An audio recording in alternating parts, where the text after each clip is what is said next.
আপনাদের সামনে এখানে দাঁড়িয়েছি। আলহামদুলিল্লাহ আমার খুব ভালো সালাম বিনিময় হচ্ছে। ব্যক্তিগত এবং বিভিন্ন এখন থেকে আপনাদের সঙ্গে আমার নিয়মিত দেখা হবে, সাক্ষাৎ হবে। আমার জন্য ভিতরে কেন বাইরে কেন নয়, আপনারা জানেন গত কয়েকদিন আগে আমরা বড় কোনো মাঠে আপনাদের হয়তো অনেকের মনে থাকার কথা, এখন থেকে প্রায় না করার কারণে আমাদের একটা কঠিন সিদ্ধান্ত নিলাম, ঢাকার আল-ফালাহ মিলনায়তনে আমাদের কর্মী সম্মেলন করবো। মৌলানা দেলোয়ার হোসেন সাইদি সহ প্রায় 5-6টা প্রতিষ্ঠানে কোথাও আমরা স্থির হয়ে দাঁড়াতে পারছিলাম না। এমনি একটা প্রেক্ষাপটে আমাদেরকে লুকিয়ে কাজ করতে হয়।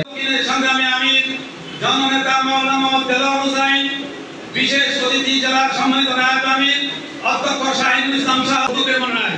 সম্মানিত উপস্থিতি, আমি আপনাদেরকে বলতে চাই, আমরা বাংলা ভাইরা তারা জীবন দিয়ে বাংলাদেশকে নতুন করে স্বাধীন করেছে। ঠিক কিনা বলেন? সাথে মুক্তিযোদ্ধা থাকলেও সে কি হয়, রাজাকার হয়। এই মেশিন দিয়ে এখন বানিয়েছেন। সুতরাং এখন নতুন করে এই 2024 সালের মুক্তিযোদ্ধা হিসাবে আমাদের এই ছাত্র সমাজের নাম ঘোষণা করতে হবে। আমাদের ছাত্রদেরকে আজকে তাদের যেই নির্বাহ অবস্থায় আছে, অসচ্ছলতা অবস্থায় আছে, শহীদের মায়েরা রাত জেগে জেগে যেভাবে কাঁদছেন, আজকে তাদের জন্য রাষ্ট্রীয়ভাবে তাদের জন্য আজকে পুনর্বাসনের ব্যবস্থা করতে হবে। সংগ্রামী ভাই এবং বন্ধুগণ, তাই আজ আমরা যদি একটি উন্নত পৃথিবী করতে চাই, আজকের অপসংস্কৃতির যুগে আমাদের পরিবারকে আমাদেরকে করতে হবে। আল্লাহ রাসূল সাল্লাল্লাহু আলাইহি ওয়াসাল্লাম তার এই দাওয়াত শুরু করেছিলেন তার আপনজনের কাছ থেকে। কি বলেন, ঠিক না? এজন্য আমাদের আশিরাতুল আকরাবিন, আমাদের পরিবারের কাছে, নিজের কাছে, নিজের আত্মীয় স্বজনের কাছে ইসলামের এই সুমহান সার্বজনীন ওমা আরসালনাকা ইল্লা রাহমাতাল লিল আলামিন সে দাওয়াতকে আমাদের সার্বজনীনভাবে সবার কাছে আমাদেরকে পৌঁছাতে হবে। আমরা বিশ্বাস করি আমরা কোন দলের বিরুদ্ধে নয়, আমরা সাদাবাজের বিরুদ্ধে। কি বলেন, ঠিক না?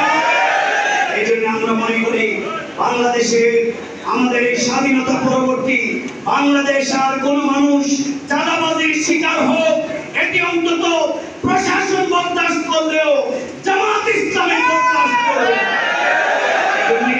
যারা আজকে চাঁদাবাজি করেন, যারা আজকে আবারও ঘর পাতারের চেতনাকে লালন করেন, যারা আবার দল পরিবর্তন করে এদিক সেদিক ঘুরছেন, আমরা বলবো দল আর স্লোগান পরিবর্তন করে বাংলাদেশকে পরিবর্তন করা যাবে না। বাংলাদেশকে পরিবর্তন করতে হলে পরিবর্তিত মানুষ লাগবে, সোনার মানুষ লাগবে।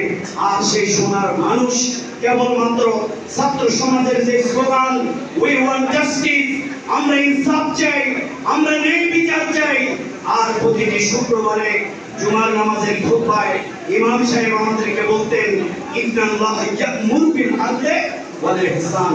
সুতরাং আসুন আমাদের এই ইনসাফ ভিত্তিক একটি সমাজ, ইনসাফ ভিত্তিক একটি রাষ্ট্র, বৈষম্যহীন একটি রাষ্ট্র কেবলমাত্র unparalleled personality of the world রাষ্ট্রকে মুহাম্মদ রাসূলুল্লাহ সাল্লাল্লাহু আলাইহি ওয়াসাল্লামের আদর্শের মাধ্যমে বিনির্মাণ করা সম্ভব।